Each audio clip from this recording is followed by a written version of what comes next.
Hi, welcome back or welcome if you're new. I'm Marissa and I like to share about my mental health journey here on my channel. In today's video, I wanted to share about how trauma showed up in my life and how it's been manifesting, how it affected my daily life and my body, my behaviors, and my relationships. And you all know that I do a lot better with writing, so I wrote everything down. So if I'm looking away, that's why. To understand how my trauma manifested, I did want to start at the beginning. I was born in Bosnia in 1986, and when the war started, we had to leave. We lived in Germany for about 6 years before moving to the US in 1998. Those years in Germany were marked by domestic violence and my parents' difficult relationship. I was living through war displacement while also witnessing and experiencing violence at home. I was young, between early childhood and about 12 years old, but these experiences shape you deeply, even when you don't have the words for what's happening.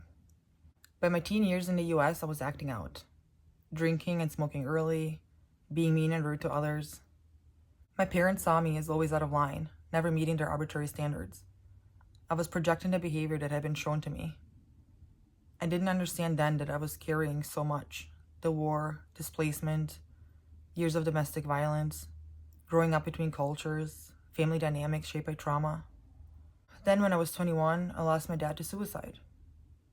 That devastated me in ways I couldn't fully process. That's actually when I first started therapy. I went for about 4 months following his death. It helped some and it opened my eyes to how helpful therapy could be, but I didn't stay with it. By 28, I was living in constant fight or flight mode, completely checked out emotionally. I was carrying all of this, the childhood trauma, my dad's death, years of unprocessed grief and pain. I was hypervigilant, always scanning for danger, always on edge. I was people-pleasing, saying yes when I meant no, making myself small. There was this total disconnect between my body and my mind. I was just pushing through, operating from this place of chronic stress without even realizing how dysregulated I was. And then I had my first panic attack. In that moment, my body was screaming what I couldn't consciously feel or acknowledge. It was like everything I'd been pushing down and ignoring just erupted physically. Looking back, that panic attack was my body's way of saying, you can't keep running like this. I had no framework to understand what was happening. I didn't connect it to trauma or stress at the time. I just knew something was very off and very wrong. But I didn't understand what it meant. I didn't get help or make any changes. I just kept going. The panic attacks continued, and 2 years later, I got pregnant. Pregnancy and new motherhood intensified everything. The anxiety got worse and the panic attacks became way more frequent. And the anxiety wasn't just physical anymore. I was having intrusive thoughts about my child's safety, catastrophizing everything. I couldn't trust myself, let alone myself as a mother. The hypervigilance intensified because now I had this vulnerable baby to protect. I was trying to care for this tiny human while barely holding myself together. It wasn't until a year after my first child was born that I finally started therapy. That's when I began gaining awareness and understanding, connecting the dots between my trauma and my symptoms. I continued therapy, and then I got pregnant with my second baby. And that's when my true healing really began. She's what got my butt into gear. I wasn't just going to therapy anymore. I was actually absorbing what I was learning, getting more consistent, and more serious about making real behavior changes. I was committed to breaking these cycles, to not passing this trauma down to my children. But then another panic attack hit. This one was different though. I couldn't cope with this one on my own. I asked to go to the ER. That moment of reaching out, of admitting I needed more help than I'd been getting, led me to trauma-specific treatment, EMDR. EMDR was intense. As I started processing the trauma, my body responded in ways I didn't expect. I was getting sick monthly. I couldn't keep food down. My hair was falling out. I felt weak and fatigued. It was like my body was purging what I'd been holding on to for so long. EMDR also brought all these patterns to the surface.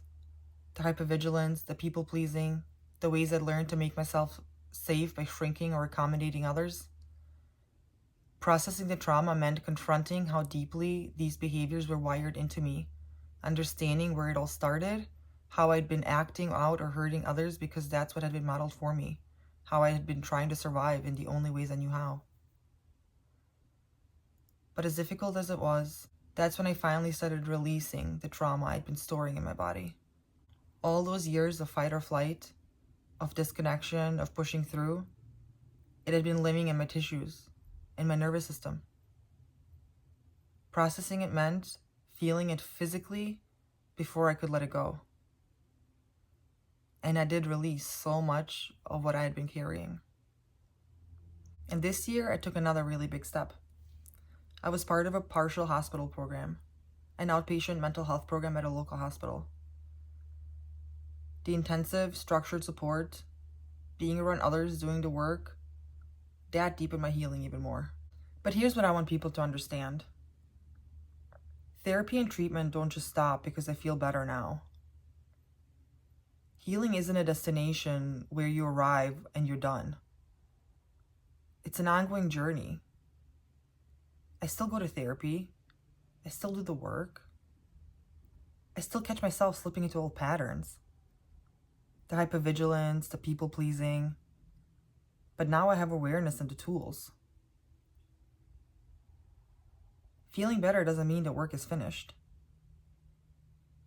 It means I now have the tools and awareness to keep tending to myself, to catch things before they build up the way they did before. My trauma manifested in so many ways over the years. Behavioral acting out as a teen, panic attacks, emotional disconnection, intrusive thoughts, hypervigilance, people-pleasing, physical illness during processing. And my healing manifests too. In continued therapy, in the relationship I have with my body, in understanding that this is a lifelong care. It's not a problem I solved once and I moved on from.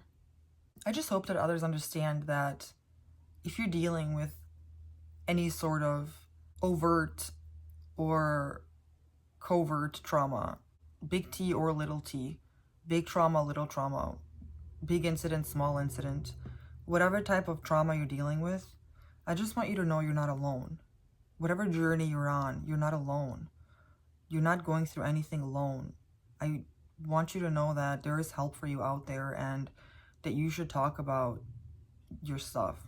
Whatever it is, you should talk to someone about it.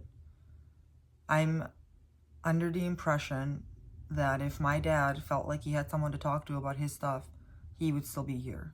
Like, he had pain that he wanted to talk to somebody about, and he would still be here if he felt like he had somebody. And I feel really bad that he felt alone. So that's my message to everyone, that you're not alone. And please, if you feel like you are, tell me, and I will listen to you. If that's all you need is someone to listen, tell me and I'll listen to you. Because that's all it is sometimes, is we just need someone to listen to us. And someone to connect. And someone to be there for us. And if that's all it takes, I'll be there for you. I'll be there for you. I'm not a singer, so I will not do that again. But if you do need someone, I will be there for you, if that's what you need. So if you made it this far, I really appreciate you. And I hope you will subscribe if you haven't already, so that you can watch another video if I post one, or when I post one.